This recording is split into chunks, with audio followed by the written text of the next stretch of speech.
I'm Dr. Emerald, and this is Kat Garcia. And together we are Painting Wellness. Well, welcome. I always want to say like we're Captain Planet, but that's like the 90s kid in me that comes out. In that. You can be Captain Planet if you want. Can I? I think he has blue skin, so I'll have to go to Blue Mountains. Oh, what is there is a you can like eat a lot of something and it'll start. Blueberry. Like well, that's Willy Loompas? Wonka. So welcome everyone. What we're going to be talking about today is the importance, or is it even important to have a positive outlook in your care?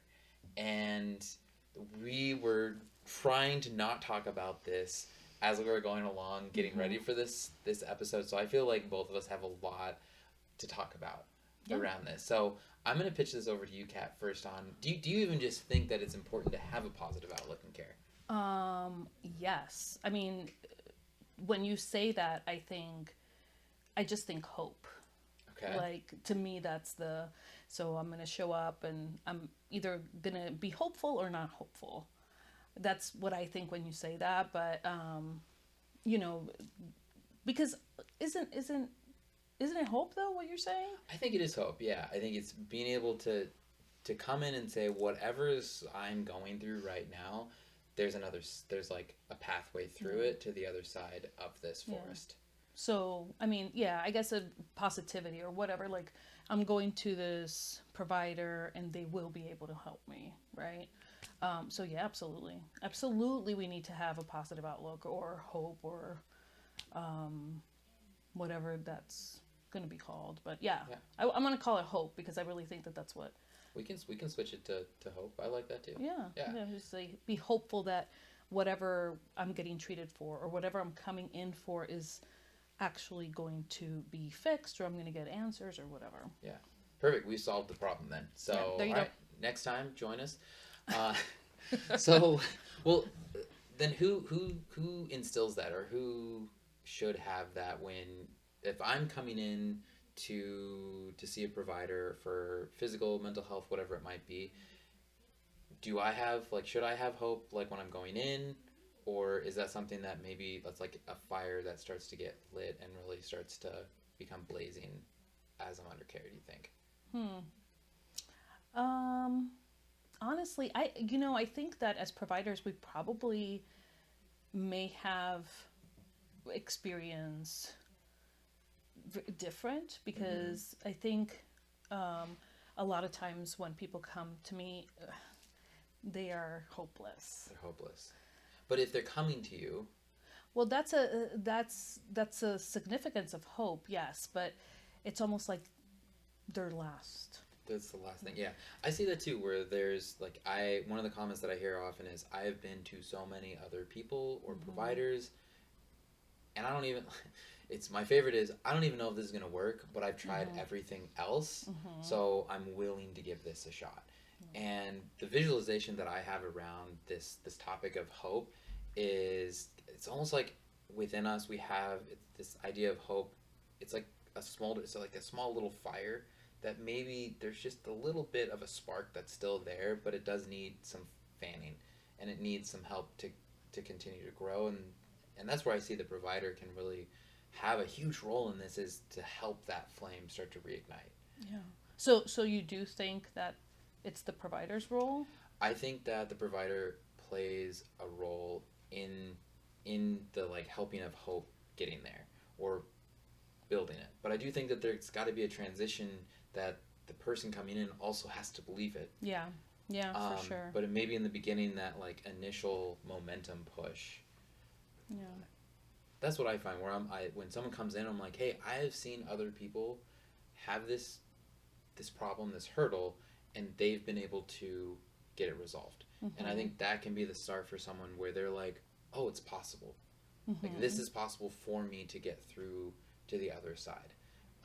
And then, that continues to build and build as that relationship continues to blossom. But I don't think it's only the provider being the cheerleader the whole time, because that person that's coming in also has to really believe it. Absolutely. I think if somebody comes with some hope, and this might be a whole nother topic, but I think that when somebody comes in with some hope and the provider lifts them up and gives them more encouragement, they're more bound to be engaged in the process of care, or engaged in whatever, right? So if I have hope that you're going to listen to me, I'm going to have communication with you, versus if I don't hope, if there's no hope that you're going to be listening, why even try? So I think that it gives the patients confidence to continue the care when they come in with a little bit of hope, and the provider can meet them where they're at with the hope, right? Rather than them coming in with hope and then the doctor saying like, you're messed up, like there's no solving this issue for you. So I think the onus ultimately, I do think it falls on the patient, because they have to find a way to be their own advocates, and I know we've talked about that.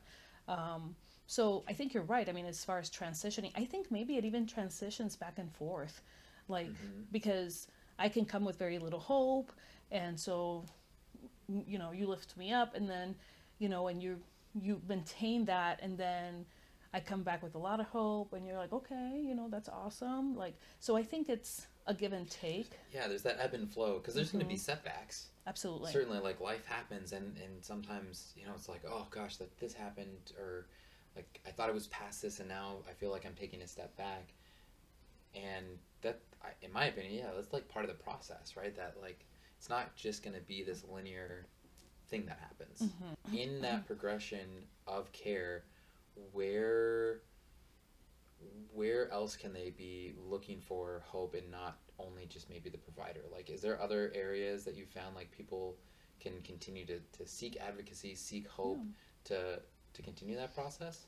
Yeah, for sure. And I think, as a provider, I know that we have had conversations about advocacy and using resources. And so when we are seeking attention for something, for whatever it is, whether it's communication or mental health or body pain, we want to use the resources in our community. So, networking with social groups that maybe are support groups, our partners, our family, friends, and we can find a lot of information online, although I caution people with the online help, because there's so much misinformation, or too much. There is a thing as too much information, and so people might have a symptom, and then they look it up, and all of a sudden they think they're dying, and There's it all really these is other not. things. Yeah, absolutely. I would even say, like, on like finding those resources, not only just having awareness of like where we're getting our information from the internet, but it's also like, who are you talking to within your family group, within your friend group? Because I have fallen into this trap of talking to someone where I'm like, yeah, I'm like having this hurdle, or I'm working through this thing, and then I think it's all in like wanting to help, but sometimes it's like, oh yeah, so and so had that, and then this other terrible thing happened, or like you can get bogged down. But then there's also those people that are like very supportive, and it's like, oh yeah, I had this friend, or I had that issue, and I was able to work through that. And so I think you also have to pick and choose who you're talking to. Yeah. Because if you're getting support that is continuing to bring that hope up, then awesome. But if there's other kind of sources where it's not so much that, then that gets in your brain too, and then it can kind of spiral. For me, it's spiraled, where I'm like, well, this is never going to get better, because how can it, when these people have tried this and it didn't? It's self-fulfilling prophecy almost. Which I was just thinking about that, because this, when you say we're on the same wavelength there, I was thinking about manifestation. And so, like, do you think that if I have a positive outlook, or I am more hopeful, that it actually changes the outcome of what I'm seeking help with? Now, that's, I'm sure, controversial, because if we have a disease, that's not necessarily, although there are people that think that manifestation can in fact lead to health, right? But what do you think? I mean, do you think that positive outcome thinkers have more positive outcomes? I think if for myself, if I am looking at a hurdle, and I am focusing on the things that are maybe going wrong, then that's what I'm going to continue to focus on. But if I'm saying, hey, you know what, my shoulder, like, has been a huge thing for me, but I continue to work on it. And you know what? Like, yeah, it still like is hiccups here and there, but I'm able to throw a baseball now. I'm able to do this, and I'm focusing on all the progress I've made, even if it's not like 100% perfect. If my focus is look at all the things I can do now, I'm in a much better space than but it still hurts. Yeah. So I think like even if you're still getting a little bit hung up on like the positive to negative outlook, I think it's just like what's the perspective or what can we continue to learn on that, and also like personally I think vibratory like our vibrations of what are we telling ourselves plays a huge part, because if we're identifying Mm-hmm. as like I'm a man, I got to be careful on this on myself because but like if well, I'm gonna do it. If I'm identifying as a person with a shoulder problem, Yeah. then that's gonna paint my life of well, of course, like I can or can't do that because I have this shoulder problem. Yeah. Well, for sure. If you label yourself. If I that label, way. yeah, or that's my makeup of like that is how I want people to view me as that person with this thing, Yeah. which I think is easy to do. Where we're having that Mm-hmm. conversation piece of saying like, oh yeah, I wish I could have done that, but the shoulder, you know. Yeah. Yeah. I find that a lot with like neurodivergency that is either uncontrolled or just the person doesn't really have insight on how to manage it yet, Mm-hmm. and they go around doing things like, well, it's just because I'm ADD.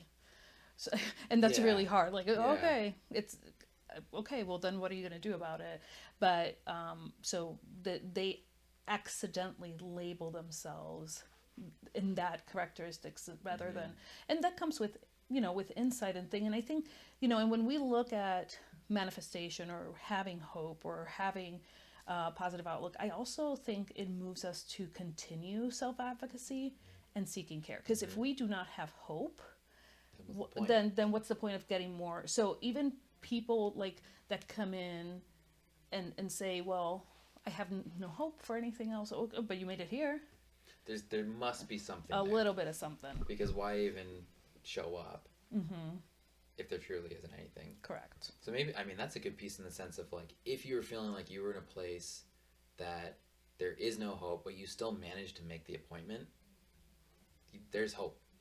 You still have hope there that things will be different. Mm-hmm. Yeah.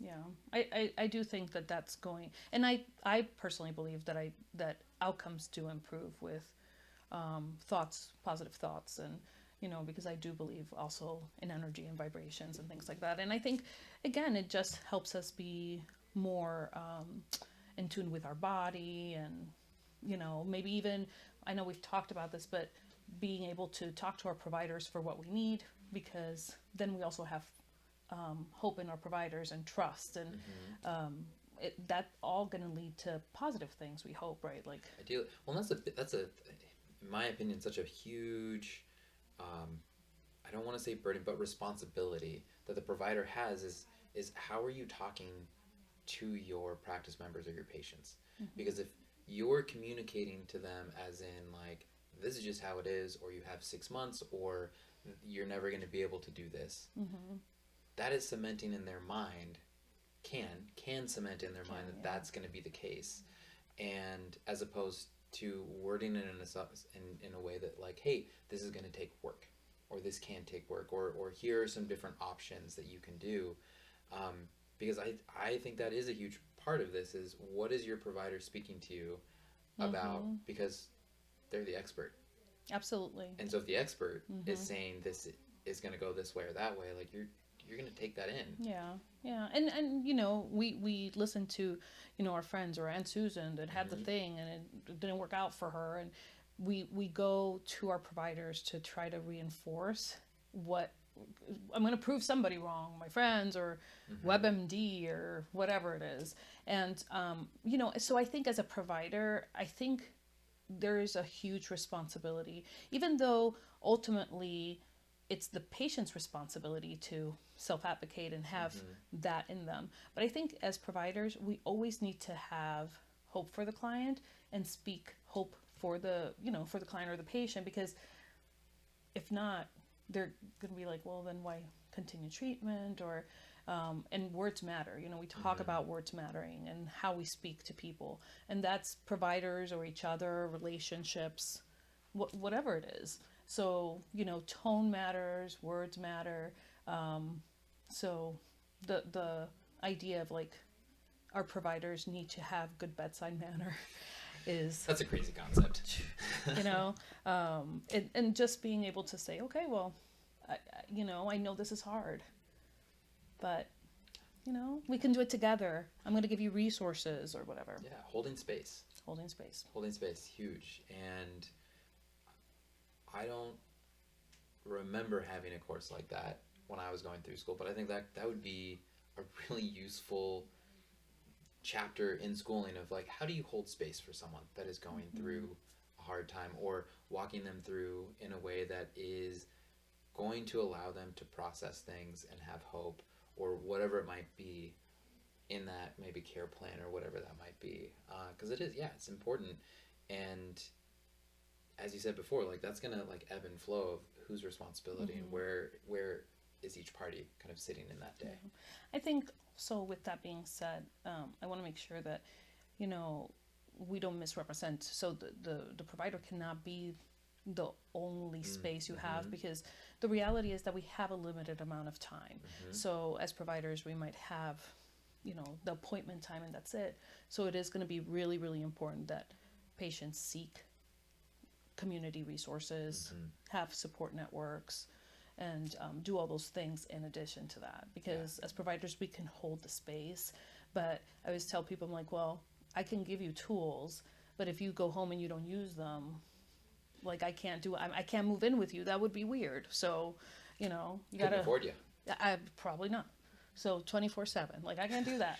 I'm like, plus, I just be picking up after you because I'm ornery like that, and nobody wants that. So I give you the tools, and you have to go home and you have to use them. Yeah, it's not enough to just do the things while you're in the appointment. And that's like an early thing that I'll talk with my practice members about, is like, I'm not here to babysit. Like, I am here to give you tools and to help you, like, be the Sherpa and help you along this path. But if we're only together for a short amount of time, and if, like you said, if you're not doing the other things that we've talked about in the tools, then it's going to be a much steeper curve to make the changes that you're really wanting to have in those moments. So I think that's a great point, is that it can't only be from one source. You have to use your web of community to fill your cup in those different places. Because that's also going to ebb and flow. Yeah. And then what happens when you plateau in the process, or in the progress, or lack of progress, or whatever, then what happens? Where does that fall? How do we maintain all that? And what do we start telling ourselves? Because that's who you're with all the time, is yourself, right? And so if you're starting to talk, and that goes to that hope part, is if you have that hope, what does your self-talk look like? Then if maybe there's more despair, you're sliding towards that despair side of the scale, where then that self-talk is maybe going in a different direction, and that plateau period can be, what does that look like? Does it mean that you stop doing the tool or doing the things, or you're doing more? Yeah. So I've spent some time hunting here for you. How about you gather? All right. Well, yes, we've been gathering, and now I'm gonna hunt. Oh, is that what? Okay, I got it backwards. It's been, well, I don't know. Well, because the gathering, we're like just going all over the place. Oh, okay. We're like kind of, it's like going through Target. I'm a gatherer when I go in Target, where I'm like, oh, let's go into this department, and what about over here? But or Costco. So what you're saying is you're the hunter. I forgot that you were the hunter. I'm sorry. Yeah. In this scenario, I'm gonna hunt around and really like focus in on these spots. Okay. So the importance, I think we agree that it is important to have hope when you are looking to make change in your life, be it physical, mental, emotional. Having that sliver of hope does affect the outcome, right? And that can affect how we are also going about what these tools look like that are given to us, right? In the beginning, when we're first coming in, there is hope because we've made it in, we've done that first step. And our provider, as well as our different resources that we have, play an important role in continuing that hope. But we need to make sure that we don't overwhelm ourselves or look in the wrong, quote unquote, wrong places for hope, because that can really put us into more despair. Yeah. And you got to do the work. Got to do the work. Got to do the work, and it's. I mean, we've talked about this before, but like you have to choose your heart. And what is the bigger issue? What is affecting your life more? Doing the work, because that's hard, or living with the thing that you don't like or dislike or would like to change, because that's also hard. Absolutely. Yeah. And it's only a problem once it starts. Once it's a problem, Once right? it's a problem, it starts affecting what you love.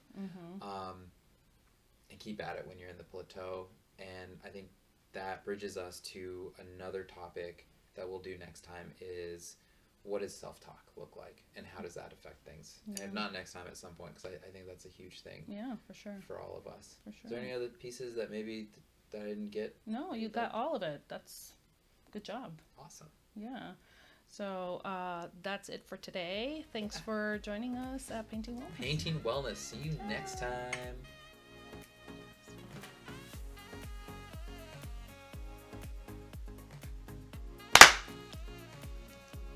Okay, we're gonna work on that today, and we're gonna get more in sync as we go along, I think.